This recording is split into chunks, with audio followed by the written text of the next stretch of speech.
एक बार प्रेम से बोलिए गणपति महाराज की। एक और गीत हमरे उनकर चरणों में कर ली समर्पित। इनकर बाद हमरे एक और गीत बटे जाती और हम देखा थी हमरे कर थाना प्रभारी महोदय जी कर भी आगमन होलक। एक गाना कर बाद मंच कर उद्घाटन वाला कार्यक्रम बटे हमरे जाब, लेकिन रुकर से पहले हमरे एक और गीत सुनब सोनी कुमारी जी कर आवाज में। सोनी कुमारी जी एक और गीत आप शामिल करें।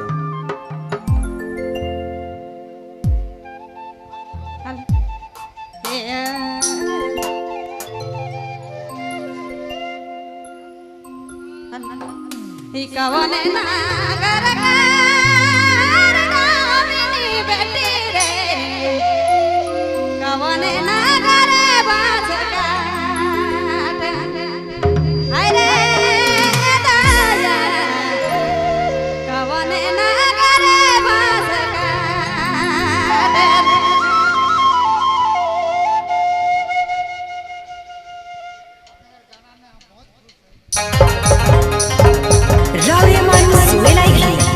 नागपुरी फोकस यूट्यूब चैनल की प्रस्तुति।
चैनल की प्रस्तुति।